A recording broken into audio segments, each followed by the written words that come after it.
Iniciamos então a segunda hora do nosso programa Momentos Espirituais. Estamos fazendo mais uma edição especial por conta desse período que todos estamos sofrendo, relacionado com a doença do coronavírus, né? E vale a pena nós refletirmos sobre as grandes epidemias, ou melhor, as grandes pandemias que já ocorreram na história da humanidade. E nós gostaríamos de pedir para o nosso querido Leandro, para ele nos contar, sobretudo, Leandro, essas duas experiências da história da humanidade, essa do século XIV e a do século XVII. Se não ficar muito extenso, aí a gente talvez valeria a pena também sobre a gripe espanhola de 1918. Legal. Vamos lá então. Que inclusive promoveu a desencarnação do Eurípides Barçanufo em setembro de 1918, e ele, sempre muito dedicado, sempre muito generoso, acabou vítima da gripe espanhola, de tanto cuidar dos doentes com gripe espanhola que foram acometidos na sua cidade, né, lá em Sacramento. Vamos falar então vamos falar sobre a primeira. Por favor, fiquem à vontade para me interromper, para fazer algum comentário.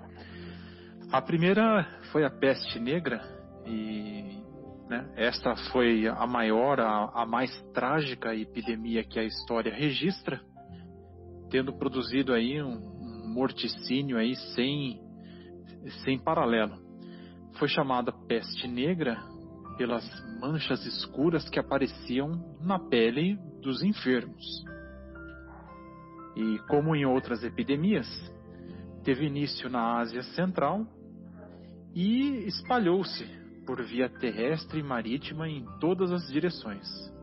Em 1334, causou 5 milhões de mortes na Mongólia e no norte da China.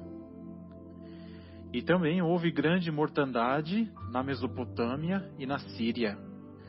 E as estradas ficaram juncadas de cadáveres dos que fugiam das cidades. No Cairo, no Egito, os mortos eram atirados em valas comuns, e em Alexandria os cadáveres ficaram insepultos, ou seja, não eram sepultados. Calcula-se em 24 milhões o número de mortos nos países do Oriente. Vejam só, 24 milhões o número de mortos só no Oriente. Nossa, naquela época ainda, hein? Que a população do globo não era tão grande assim. Nossa, devia ser uma coisa louca, né? Absurdamente. Em 1347, a epidemia, a peste negra, alcançou a Crimeia, o arquipélago grego e a Sicília. Em 1348, embarcações genovesas procedentes da Crimeia aportaram em Marsella, no sul da França, e ali disseminaram a doença. Em um ano, a maior parte da população de Marsella foi disseminada pela peste negra. Em 1348, a peste chegou ao centro e ao norte da Itália, e ali se estendeu por toda a Europa. Em sua caminhada devastadora, semeou a desolação e a morte nos campos e nas cidades. Povoados inteiros se transformaram em cemitérios. Calcula-se que a Europa tenha perdido pelo menos 1/3 da sua população. Nossa, 1/3 da população, não é fácil, né? Não é pouca coisa, meu Deus. E coincidentemente, dizimou a Itália, Muito, lógico, não está dizimando a Itália, o Covid-19, mas é um paralelo, da Itália, um dos países que mais estão sofrendo aí com essa pandemia que nós estamos vivendo. Esta epidemia inspirou o livro Decamerão, de Giovanni Boccaccio, que viveu de 1313 a 1375.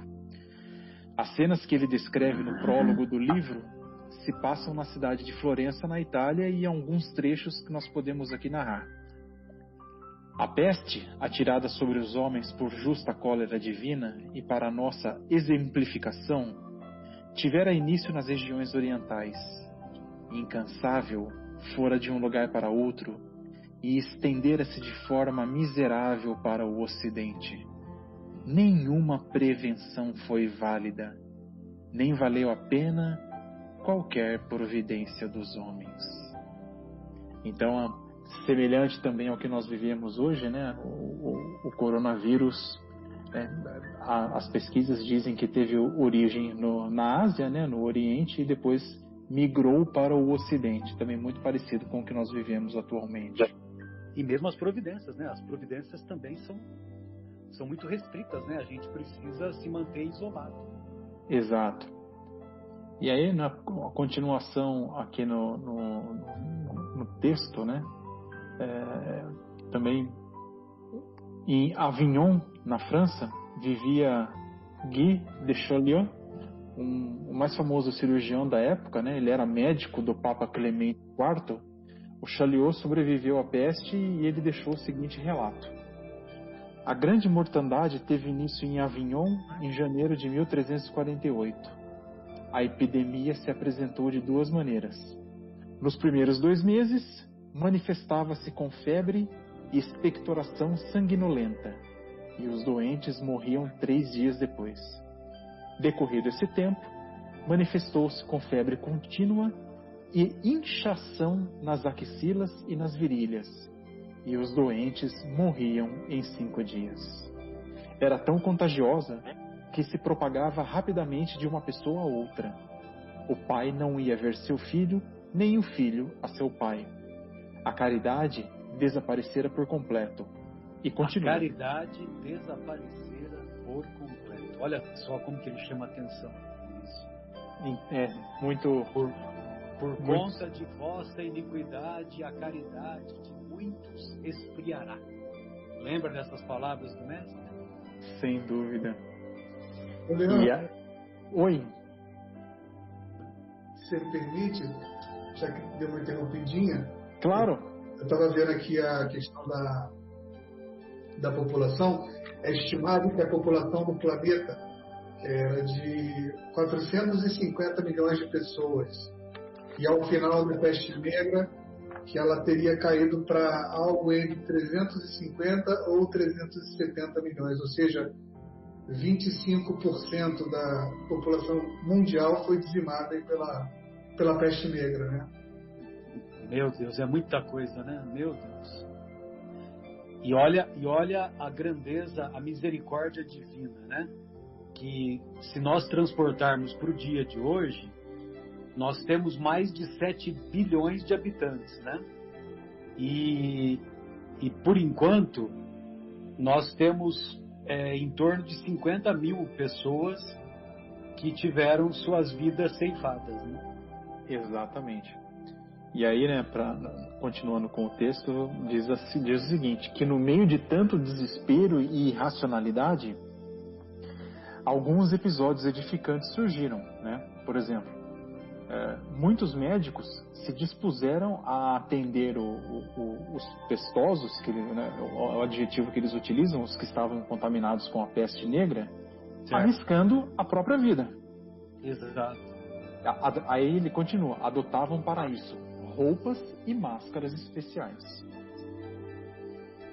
Né? Alguns deles evitavam aproximar-se dos enfermos e prescreviam a distância. Exato. Olha que interessante. Prescreviam a distância. E ele continua. As consequências sociais, demográficas, econômicas, culturais e religiosas dessa grande calamidade que se abateu foram imensas. Imensas. Imensas. E o poder da igreja se enfraqueceu com a redução numérica do clero. Exatamente, né? Porque toda a população diminuiu, né? Então diminuiu todos os setores das atividades, né? E aí ele termina, né? Que a peste negra foi a maior porém não a última das epidemias. Foi a maior, porém não a última. Então, e aí depois vai para a peste bubônica do século XVII, não é isso? Isso. Aí depois ele continua, né? Que ele fala aqui que houveram outros surtos que aconteceram. E aí ele fala que entre 1894 e 1912 houve uma outra grande pandemia que teve início na Índia, depois se estendeu à China, que gerou 10 milhões de mortes, e depois se trasladou para a costa do Pacífico nos Estados Unidos. E no Brasil, essa peste ela entrou pelo Porto de Santos em 1899 e ela se propagou para as cidades litorâneas. A partir de 1906, ela foi banida dos centros urbanos, persistindo como enzootia, com pequenos focos endêmicos residuais na zona rural. Né? E essa terrível peste ainda inspirou a imaginação criativa de outros pintores famosos. Né? Então, como Domenico Gargiulo, o Peter Bruegel, São Roque de Bartolomeu Magenta, entre outros. Então, e aí nós lembramos ainda que no novo continente, né, no continente americano, outras epidemias também importantes, como a varíola, por exemplo, né, foram trazidas pelos colonizadores espanhóis e portugueses, que acabaram dizimando boa parte da população indígena, assim como a febre amarela, né, que também atingiu os membros da expedição de Cristóvão Colombo e acabou se espalhando para os outros países do continente, inclusive o Brasil. Né? Então, e finalmente a gente tem que lembrar aí da pandemia da gripe, chamada gripe espanhola, né, que foi oriunda da Europa, em 1918, após a Primeira Guerra Mundial, aí, que ceifou cerca de 20 milhões de vítimas. Exatamente. Então vejam vocês, né? Na época lá de Kardec, o Kardec recebeu lá uma comunicação de uma pessoa que acompanhava o trabalho dele e dizendo sobre uma pandemia que a região dessa pessoa estava vivenciando esse flagelo. E aí então o Kardec separou essa mensagem assinada pelo espírito de Dr. Demer, escreve-se Demeure, Demeure, e os comentários que o Dr. Demer faz, os comentários que ele faz são comentários muito legais e que impressiona pela atualidade daquilo que estamos vivendo, né? Então, ele diz assim: considerando-se que a cólera é um assunto de atualidade e cada um traz o seu remédio para afastar o terrível flagelo, eu me permitirei, se o quiserdes, dar também o meu conselho, se bem que me pareça pouco provável que tenhais que temer sua ação de maneira cruel. Contudo, como é bom que na ocasião não faltem os meios, ponho minha pouca luz à vossa disposição. Olha só que riqueza de comentário, né? Porque ele diz, né? Ele mostra a humildade dele, né? Que ele gostaria de dar a opinião, e ele reconhece que ele é portador de pouca luz, mas que mesmo assim ele gostaria de dar o seu conselho. E ele também diz, como que tivesse prevendo que essa epidemia de cólera não seria duradoura, que ele diz que me pareça pouco provável que tenhais que temer sua ação de maneira cruel.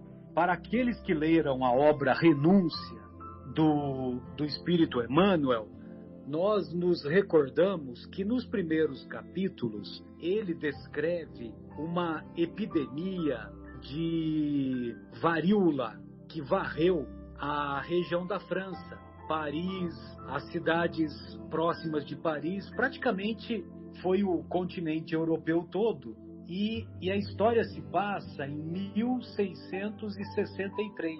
E era muito frequente, como não se tinha tanto conhecimento, então era muito frequente o soldado recolherem os corpos das casas, e eles iam recolher os corpos das casas, muitas vezes alcoolizados, não só com o objetivo de se encorajarem para pegar aqueles corpos cujas vidas foram ceifadas, como também talvez para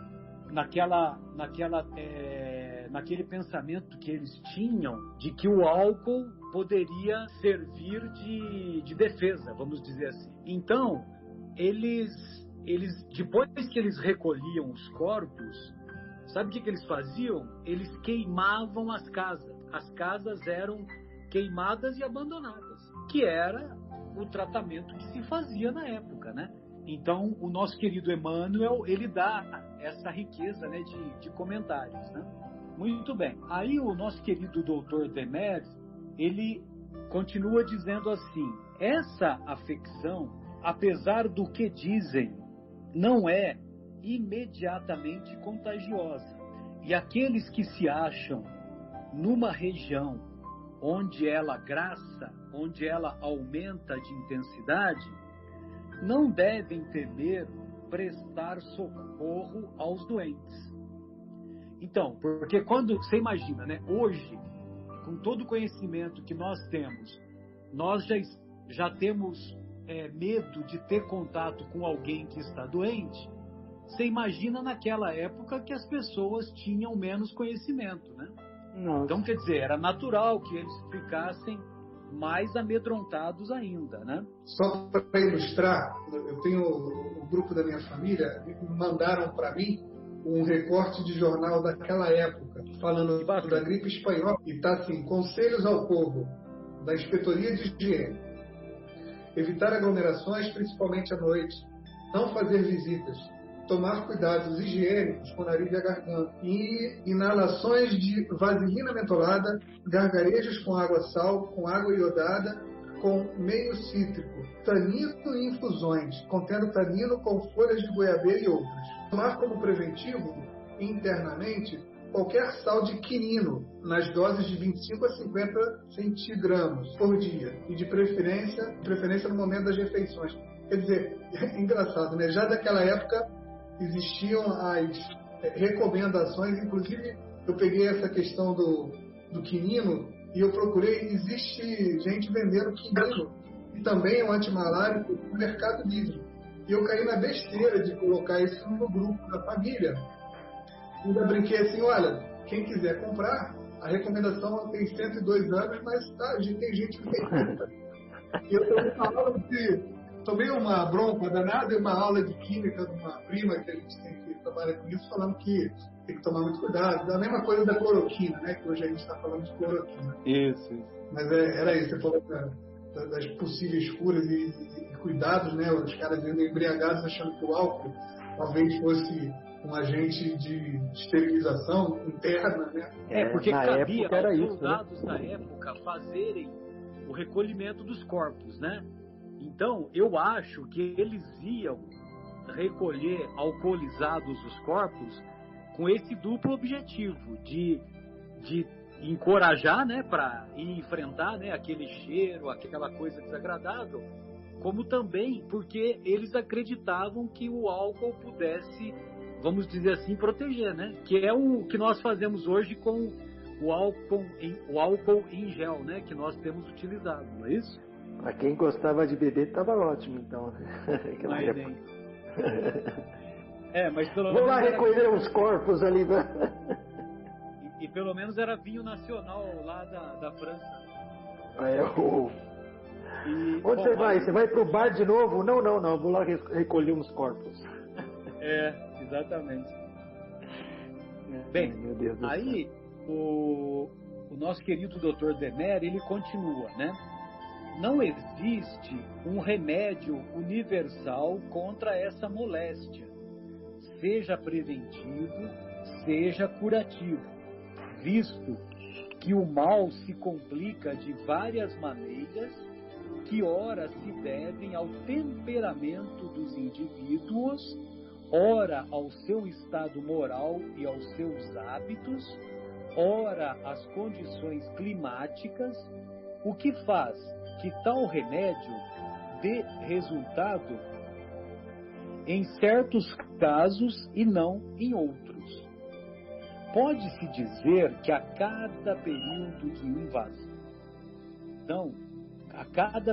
de invasão e conforme as localidades, o mal deve ser objeto de estudo especial e requer uma medicação diferente. É assim que, por exemplo, o gelo, a triaga, etc., que puderam curar casos numerosos nas cóleras de 1832 e 1849, e em certas regiões poderiam dar apenas resultados negativos em outras épocas e em outros países. Existem, pois, uma porção de remédios bons e nenhum que seja específico. É essa diversidade nos resultados que desnorteou e desnorteará ainda a ciência e faz com que nós mesmos não possamos dar um remédio aplicável a todos, porque a natureza do mal não o comporta. Existem, entretanto, regras gerais, frutos da observação, das quais importa não se afastar. Então, vejam vocês, né? Ele faz esse comentário e, transportando para os dias de hoje, nós temos evidências de que a cloroquina tem bons resultados, só que os trabalhos são muito incipientes. O número de casos que tem sido acompanhado é um número de casos ainda pequeno. Mas lógico que nessas situações a ciência médica age da seguinte maneira, que é melhor tentar essa arma que nós temos obtido bons resultados do que não fazer nada. Então, só para vocês terem uma ideia, os pacientes que são internados hoje pela doença Covid-19,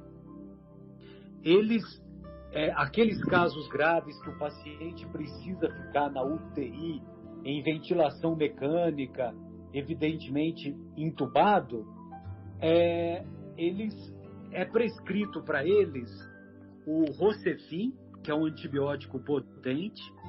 É prescrito também o Tamiflu, aquele mesmo Tamiflu, o antigripal da gripe H1N1, né, de cerca de 10 anos atrás.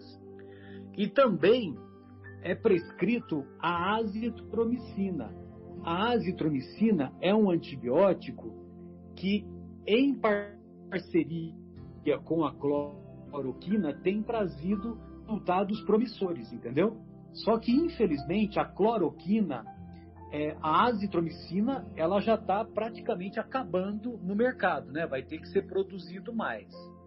E a cloroquina, o governo federal teve que monopolizar o uso para tornar possível a cloroquina ser distribuída nos hospitais. Só que, por enquanto, a cloroquina no nosso país ainda não está sendo utilizada em larga escala, como tudo indica que deverá ser. Então, eu só estou fazendo esse comentário porque aquela gripe lá que o Dr. Demer está dando essas orientações os cientistas da época também tinham as suas dúvidas.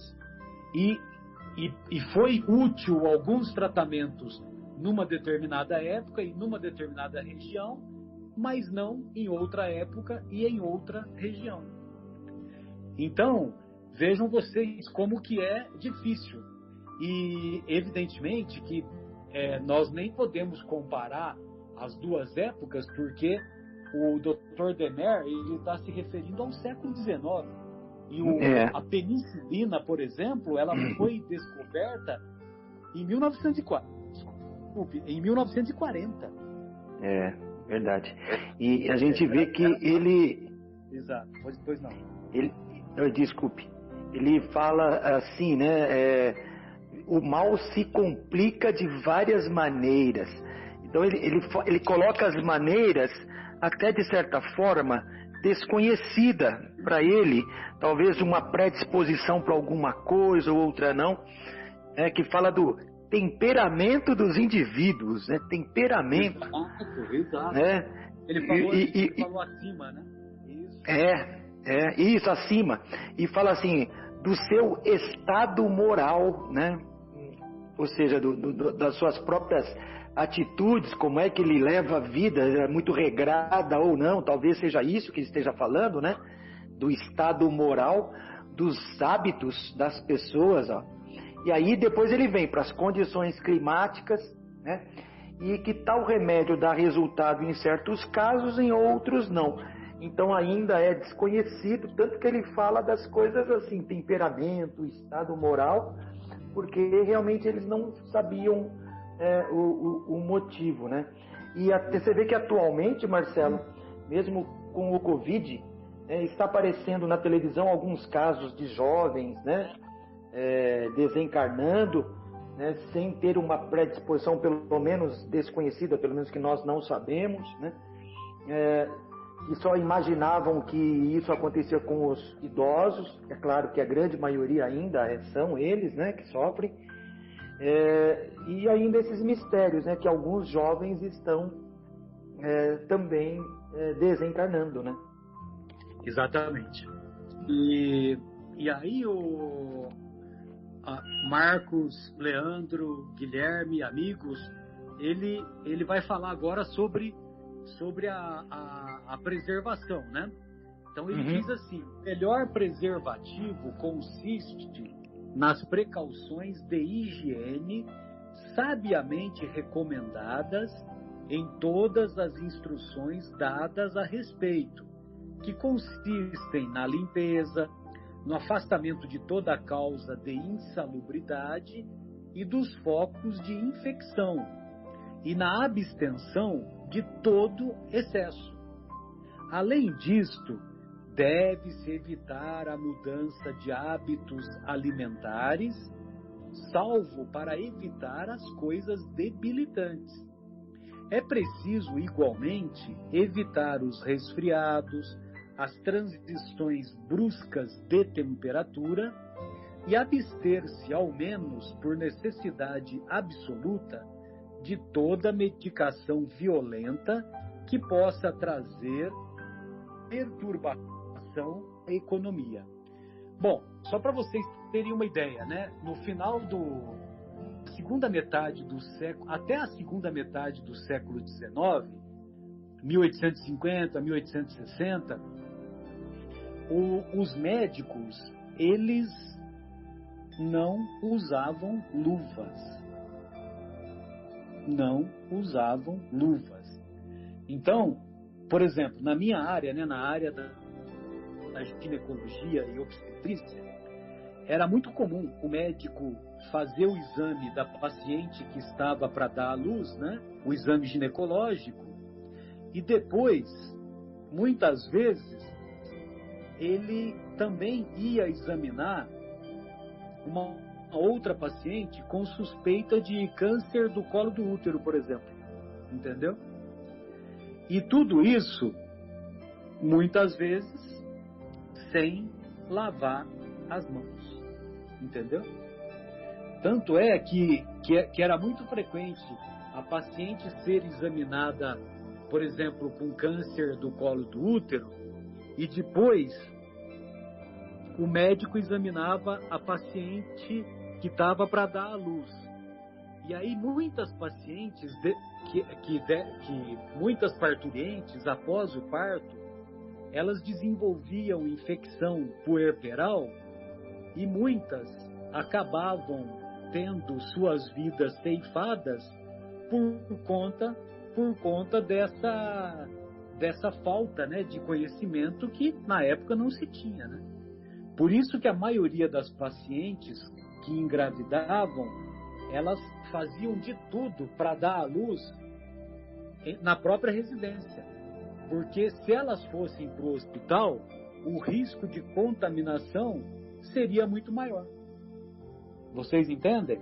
Então, veja você a importância que ele dá para as recomendações de limpeza, de afastamento de insalubridade, na abstenção do excesso, né?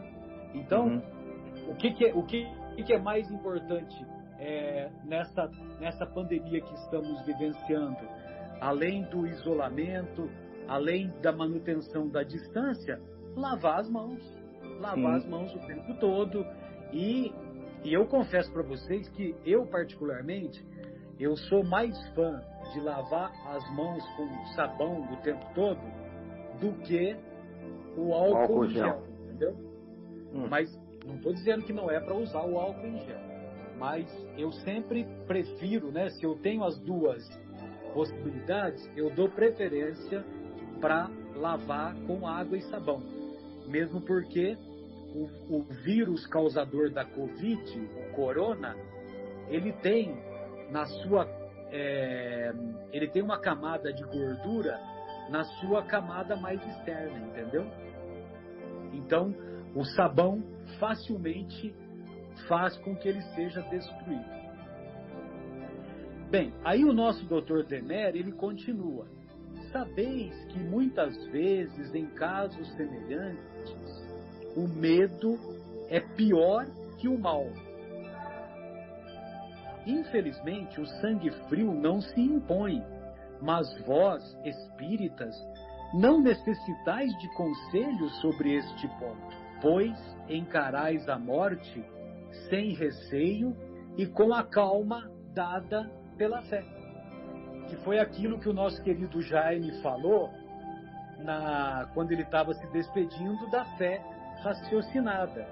Ou seja, nós temos esse conhecimento de que a morte não existe, de que o nosso espírito, de que esse ser pensante que habita o nosso corpo vai continuar existindo numa outra dimensão. E então, por esse motivo, que nós devemos ter um controle maior sobre o medo, dado o conhecimento que nós somos portadores, o conhecimento da imortalidade da alma, que estaremos mais dia, menos dia no mundo espiritual, no plano invisível, e que essa experiência da carne, ela é transitória, e que, devido à fragilidade da manutenção da vida, todos estamos expostos a termos a nossa vida ceifada pelas mais variadas razões.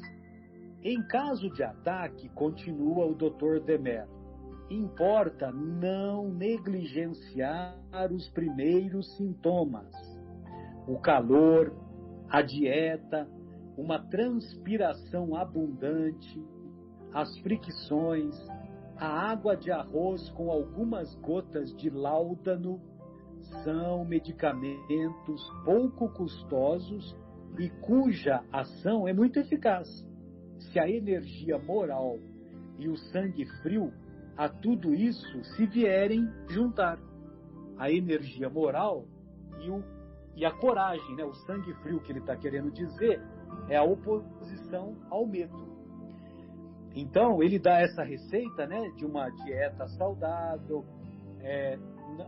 o calor, né, porque lá na Europa, geralmente, o clima é mais temperado, as fricções, friccionar, né, o corpo, água de arroz com gotas de láudano.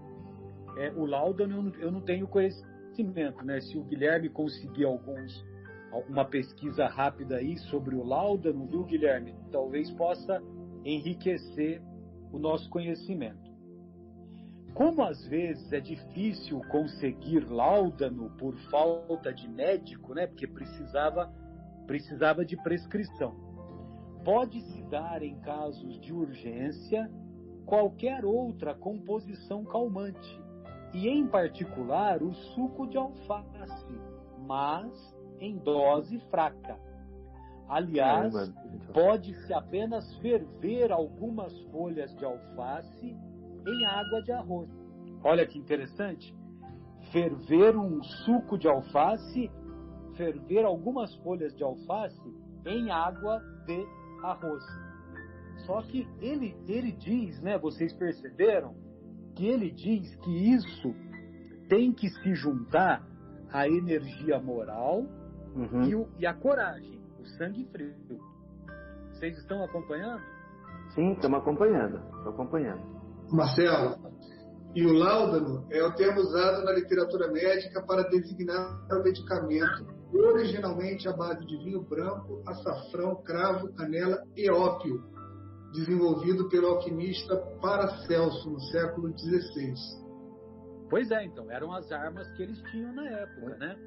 E você vê que tem a mistura do ópio, por isso que exigia a prescrição a prescrição médica, né? E o ópio tinha essa finalidade calmante e também analgésica, viu, Marcos? Analgésica, é verdade, Marcelo. Mesmo. A confiança em si e em Deus é, em tais circunstâncias, o primeiro elemento da saúde. Agora que a vossa saúde material está ao abrigo do perigo, permiti-me pensar em vosso temperamento espiritual, ao qual uma epidemia de outro gênero parece querer atacar. Nada temais por esse lado, pois o mal só poderia atingir os seres a quem falta a vida verdadeiramente espiritual e já mortos na haste. Todos os que votaram sem retorno e sem segundas intenções à doutrina, ao contrário, nela encontrarão novas forças para fazer frutificar o ensino que consideramos um dever transmitir-vos. A perseguição, seja qual for, é sempre útil. Ela põe à luz os corações sólidos e se destaca do tronco alguns galhos mal fixados, os jovens rebentos, amadurecidos pelas lutas nas quais triunfarão, segundo nosso conselho, tornar-se-ão homens sérios e refletidos.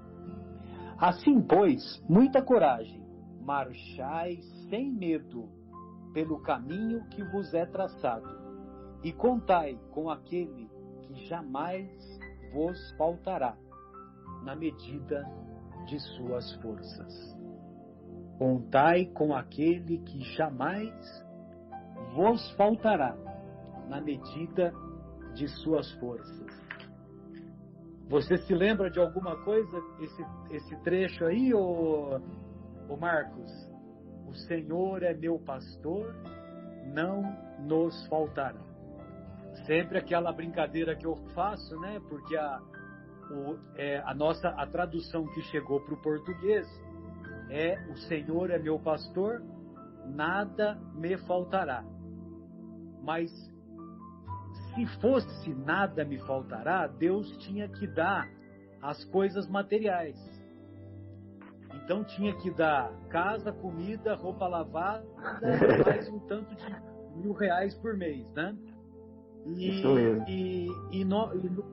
Como a tradução correta do original hebraico não nos faltará, então Deus é meu pastor, o Senhor é meu pastor, não nos faltará em nos conceder a fortaleza espiritual, em nos conceder a coragem, em nos conceder um aumento da nossa fé, em nos conceder forças para que nós sejamos capazes de fazermos as mudanças em nós que desejamos ver no mundo.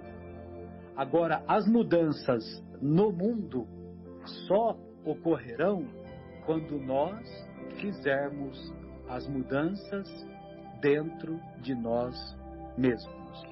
Muito bom. Fique à vontade, amigo. Como ele falou, pois muita coragem, marchai sem medo pelo caminho que vos é traçado, né? Ou seja, nós estamos num planeta de provas e expiações, e aqui assim o é. E contai com aquele que jamais vos faltará, ou seja, não perca a fé, né? Jamais vos faltará, na medida de suas forças. Exatamente. Das nossas forças, no caso aqui, né? Exato. Mas é interessante, Marcelo, porque você vê as recomendações, elas, como você falou, são as mesmas, né? Evitar os excessos, evitar aglomerações, cuidar da higiene, né? Aí ele receita alguns tipos de remédios daquela época, né? Não tinha os desenvolvimentos até das drogas sintéticas que temos hoje, mas você vê, a natureza, ela nos apresenta soluções também para que a gente possamos nos medicar, né? Mas as recomendações, passam-se os anos, passam-se os séculos, e a higiene é sempre colocada em questão, né? Não abusemos da natureza, enfim. Exatamente. Estamos lá sempre à volta. A peste negra, né, foi comentada aqui no programa, ela era transmitida através da pulga, não é isso? Da pulga do rato, não era? Exato, da pulga e do rato. Isso. Então, ou seja, uma condição de higiene precária, né? Uma que tinha um rato. Exatamente, né? E depois tinha a pulga do rato. Marcos, poxa vida, né? Até hoje, né? Nós temos pessoas que ficam 3, 4, 5 dias sem tomar banho. Então, você imagina, né? Naquela época. Pois é, naquela época, né? É verdade, pois sem dúvida. Não, e isso não é nem privilégio, não é uma questão só de países menos favorecidos, né?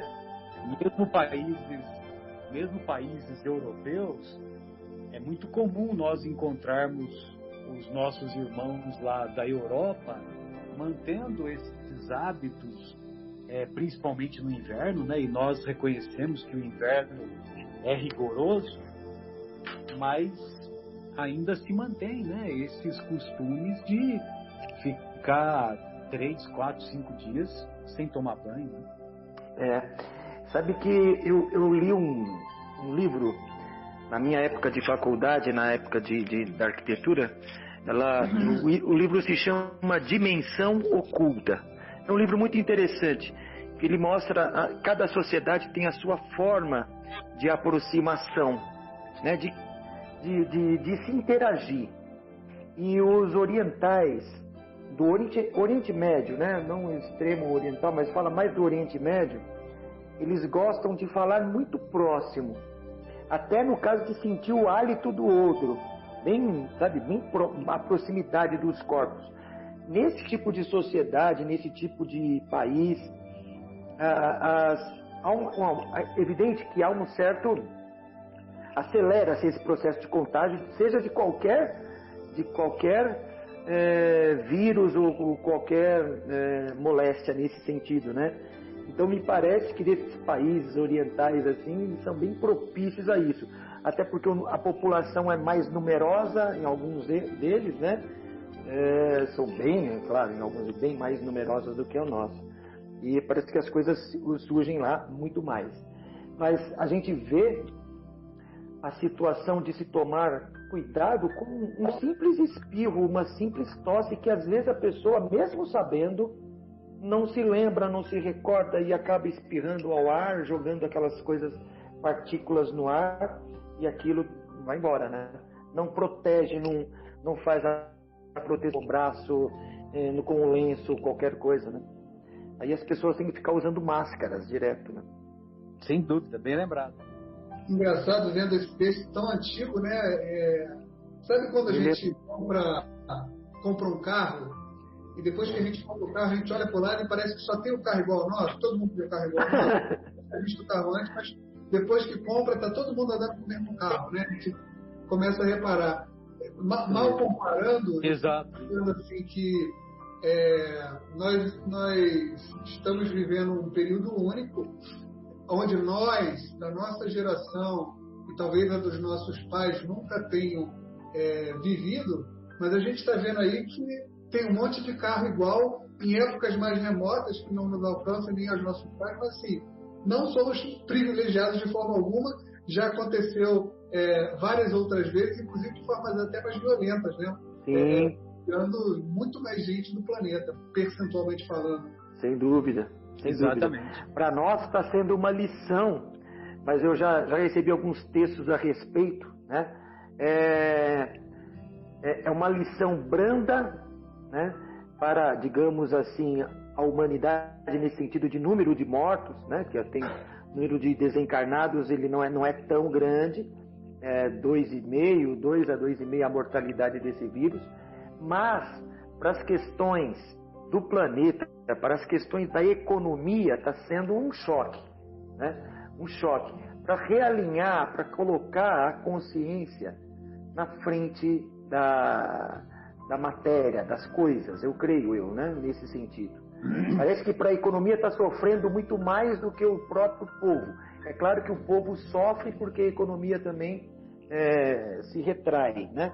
Nesse sentido, mas eu digo, naquela época as pessoas morriam e elas eram as prejudicadas diretamente, porque aí, tudo bem, tinha economia também, mas não era como hoje. Eu vejo dessa forma, né? Parece que hoje a mortalidade ela é menor, mas a nossa consciência é maior. E tem muitas outras coisas acontecendo ao redor. E a gente sempre fala de um livro chamado O Poder do Hábito, e quando a gente falava de corrupção, por exemplo, a gente falava assim, olha, eu acho que o mundo está melhorando em vários aspectos. Na minha modesta opinião, eu acho que a corrupção tem melhorado, mas não é que as pessoas têm melhorado. Como a tecnologia avança, as pessoas têm mais medo de ser pegas. Então elas passam a roubar menos ou não roubar. Mas o hábito de roubar menos ou não roubar faz com que elas incorporem aquele comportamento honesto e no fim das contas se tornam de fato mais honestas, né? Eu acho também que como hoje a mídia, a quantidade e facilidade de informação que a gente tem é enorme, né? As pessoas hoje conseguem se informar quase de forma online, real time, né? Em tempo real das coisas que estão acontecendo. Eu acho que tem muita gente que está prezando pela vida do seu povo, né? Porque aquilo ali vai fazer muito mal se ele falar de fato que talvez pense. Então, está todo mundo olhando. Então, tem muita gente que talvez falasse assim, 2%, deixa morrer. Mas hoje essa pessoa está no Jornal Nacional, está todo mundo vendo, né? Então, talvez o fato de estar um negócio mais evidente faz com que as pessoas vão começar a falar assim, não, temos que nos preocupar com todas as vidas. De novo, pode nem ser tão verdadeiro, mas o hábito de fazer isso, talvez no fim das contas, nos torne pessoas que de fato, verdadeiramente se preocupam. Sem dúvida. Isso mesmo, eu também, eu penso assim também. Além desse fato que você bem lembrou, eu acho que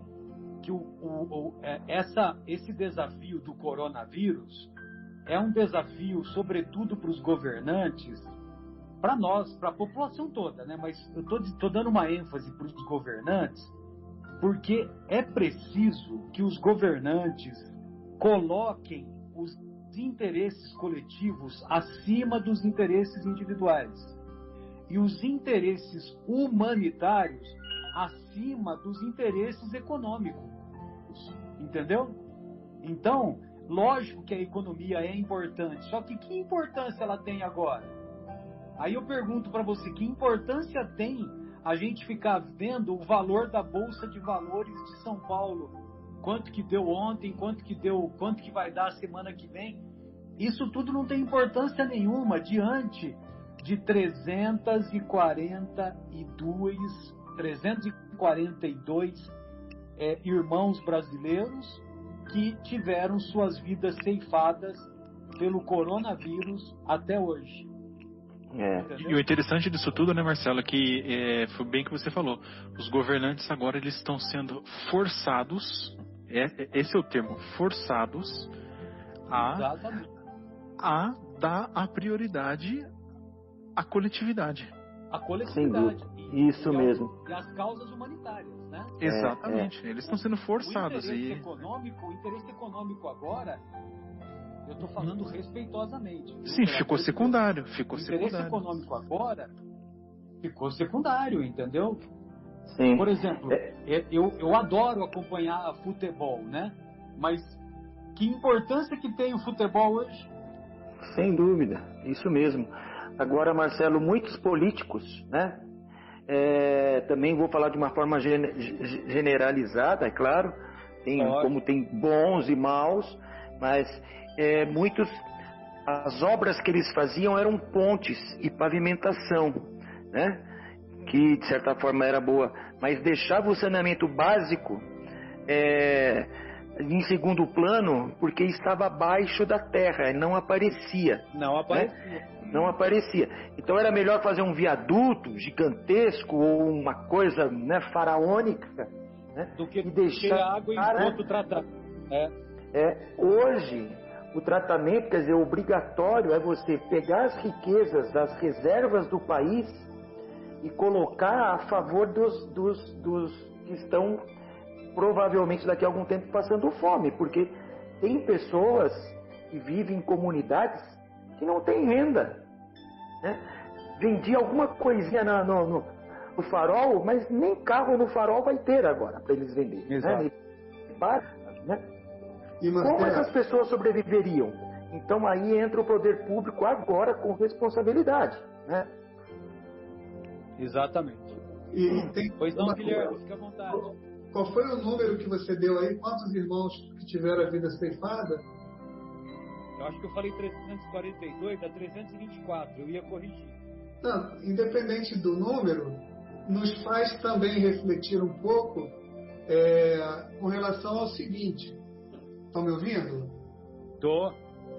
Com relação ao seguinte. Talvez antes do coronavírus, enquanto a gente estava vendo o futebol, mais de 324 ou 342 morrem por dia de homicídio. Sim. Ou de frio. Então também nos faz refletir que hoje, como é uma comoção mundial o coronavírus, a gente esteja mais sensível para o assunto, porque também somos vítimas possíveis disso aí. Né? Exato. O homicídio de fome, talvez a gente não pense tanto, né? Continue vendo o nosso futebol. Então também é uma reflexão nossa e a dengue? De nossa sensibilidade, né? Exato. A dengue, o chikungunya, né? Essas coisas básicas que a gente, não, isso aí acontece, mas peraí, né? Nós temos que prestar atenção nisso também, né? Isso passa desapercebido, né? Nos prazeres da nossa vida, acaba não... Mas essa está sendo uma mudança também da população, de poder prestar atenção nessas coisas, né? Tudo bem, o assunto agora é o coronavírus, mas os outros males que a gente nem olhava, nem prestava atenção, agora nós também estamos sabendo desses números, né? O número da dengue, da rubéola, né? Até tuberculose, teve mais mortos de tuberculose do que da própria A própria sífilis, né? A própria sífilis no passado matou muito mais. Sífilis. Bem, amigos, então nós podemos caminhar para a nossa despedida, né? E apesar de que nós estamos numa fase, hoje, 3 de abril de 2020, de uma fase de ascensão dos números dos nossos irmãos que serão acometidos pela doença e também pelos números dos nossos irmãos que terão suas vidas ceifadas, não só no nosso país, como também nos demais países, né? Que essa experiência faça com que nós, de maneira geral, nos tornemos mais fraternos, mais solidários e menos egoístas. Um grande abraço a todos e a gente se encontra na próxima semana, tomara com números mais animadores. Um grande abraço, Marcos, um grande abraço, Guilherme, um grande abraço, Leandro. Foi uma honra, viu, participar desse programa novamente. Suas despedidas, por gentileza, Marcos. Um grande abraço também, Guilherme, Leandro, Marcelão e aqueles nossos amigos que não puderam participar e os ouvintes futuros. A mensagem que eu deixo assim bem rápida é que primeiro, né, se precavejam, não realmente sigam as orientações, né, não se aglomerem, né, não evitem os encontros fora de seus lares, mas mantenham algumas distâncias e tenham fé, tenham coragem, né, que isto vai passar. Tá? Fiquem com Deus. Exatamente. Uma ótima semana. Na próxima semana estaremos juntos novamente, se Deus quiser. Leandro, suas despedidas, por gentileza. Meus amigos, mais uma vez, muito feliz em estar de volta depois de um tempo aí afastado. E nós também. Muito feliz realmente. E desejo a todos que fiquem bem, fiquem em paz, fiquem serenos, né? E tenham fé que tudo vai passar. E nós estaremos aqui firmes e fortes para contar essa história e de como nós passamos e passaremos incólumes por ela. Um grande abraço a todos e fiquem com Deus. Andar com fé eu vou, porque a fé não costuma falhar, né? Já diz o Gilberto Gil. E eu acrescento que na música foi importante ele colocar o não costuma, né? Mas a gente pode tirar o costuma, porque quem anda com fé, a fé não deixa falhar. Isso aí. É isso aí. Guilherme, dê um abraço carinhoso depois lá para o nosso querido, abraço virtual, para o nosso querido Jaime, que, poxa vida, que honra, que alegria e que contribuição que ele deu para nós, né? Que bacana. Fiquei feliz com a surpresa, viu? Legal, pena que ele não pôde ficar até o final, mas certamente não faltarão oportunidades. Então, fica também aqui o meu boa noite. Estamos hoje, dia 3, um dia depois, né, do nascimento do nosso querido Chico. Exato. Mas é uma data importante para o movimento, é uma data que a gente lembra um pouco mais forte do que o normal dele, né? E que ele esteja, de alguma forma, e certamente está olhando por nós, pelo planeta, e que ajude a isso ir embora rapidamente e que nos dê força para que a gente possa passar por isso da maneira mais preservada e com a maior fé que cada um de nós pudermos ter, né? Boa noite a todos e até semana que vem. Ô Guilherme, você acha que ele está olhando por nós? Ele está trabalhando, ele trabalha o tempo todo, imagina. Está trabalhando, né? Incansável. Está olhando, né? Dá a impressão que ele está sentado numa poltrona fazendo tchauzinho para os pecadores, né? Que somos nós. Imagina. Agora, olha só que interessante, Guilherme. Kardec morreu no dia 31 de março de 1869. foi sepultado em 2 de abril de 1869, 2 dias depois. 41 anos depois, 41 anos exatos depois, a Maria João de Deus deu à luz em Pedro Leopoldo a Francisco Cândido Xavier. Um grande abraço, queridos. Um abraço, até semana que vem.